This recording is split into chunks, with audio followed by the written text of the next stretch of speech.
Hi guys, welcome to Web Security. This is the spring 2018 offering of class 695 422.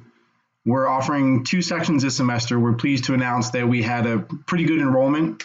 So both sections are online. Section 81 will be my section. And I'm also pleased to let you know that section 82 is going to be handled by a relatively new instructor, Professor Ross Young. So I'm excited. I think he brings some things to the table that are very interesting. Specifically has a deep background in web application security, many application security tools, and he has a big background in DevOps on AWS. So I think you stand a lot to learn from him this semester. So I hope you enjoy having him as much as I have so far.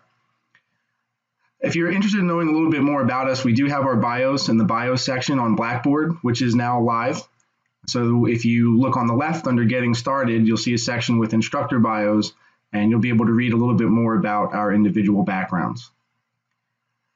So I enabled Blackboard today so that you could log in and start to begin to get comfortable with the platform. Typically, the schedule will be as follows. A single module is going to go live at 12:01 a.m. on Tuesday, and it's going to run until 11:59 p.m. on Monday night. And those are in the Eastern time zone because that's the time zone that I'm in. So please plan accordingly for that. The reason I wanted to do that, and it's up for discussion if you guys have any real heartburn over it, my feeling is I know a lot of people have work on Mondays, a lot of people spend time on Sunday nights with family. So I didn't want to have people staying up late doing homework on a Sunday night. So that's the reason behind pushing it to Monday, just to help you kind of strike a little bit more of a school life balance. So hopefully that's good for you. So a little bit more about the course. I did put in a textbook. I'm not quite sure why it hasn't been approved yet or shown up on the book site, but you can also read about that under the Getting Started section and in the syllabus. The book information is there for you. The author is John R. Vaca, and it's the Computer Security Handbook. It's edition 3. They cover some new topics like cloud computing. They cover Internet of Things pretty in depth. But as you'll see in the information listed on Blackboard, you may be able to get away with the second edition. And I would say that the book is not necessarily mandatory, but it's pretty strongly recommended. So if you get the opportunity to get that book, we are definitely going to be pulling some readings from it. But for more information on that, please feel free to refer to the syllabus and the course outline. So a little bit about how the course is going to run. I took this course over last semester, actually. And one of the things I was tasked with was updating a lot of the content. So I was able to update the entire second half of the course, and I was pleased I got really good feedback on some of the updates. So the idea behind the second half of the course, we talk about topics that are slightly disparate. They're a little bit kind of random, but the reason being I wanted to give you guys a survey into some of the new, more interesting and most recent topics in web security. So we're going to look at things like drone security. We're going to look at big data security. We'll talk pretty deeply about cloud computing and virtualization, Internet of Things, some scalable homomorphic encryption techniques for anonymity and data privacy. So some things I think that you'll really like, and the previous semester enjoyed them. And along with that, I'm also currently redoing the first half. So you'll also see sort of a revamping of some key topics. We're going to talk about a little bit about number theory and encryption here up front. We're going to jump into some typical server-side and client-side security. We will look at pretty in-depth at a handful of application tools, and also take a pretty deep dive into some application exploits. So actually look at vulnerabilities of web applications.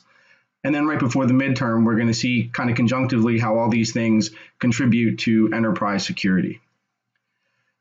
So when I did the redesign of the course, I say down here, I wanted to give you guys some real hands-on experience. So you'll find that there really aren't a ton of just written assignments. The way that it will work is I try to give you guys a hands-on assignment with a technology that's probably relatively new to you, but that is also prevalent in the cyber world. So you notice that I put on here some Python is required. It's not expert level Python at all. One of the programs that come to mind, we're going to write something with a Python framework called Scapy, and it's a packet injection tool. It's the most popular one out there. So you get a chance to play with it. You'll get a chance to rip apart some packets, to assemble them back together and then insert them back into a network stream. I'd say you don't need to be a mid-level developer. If you've seen some Python, definitely you'll be comfortable with the assignment. But if you haven't had Python, I don't want it to discourage you. That's not what the class is about. We want you to feel comfortable jumping in with some of these new tools because I do think they'll be valuable to you at work.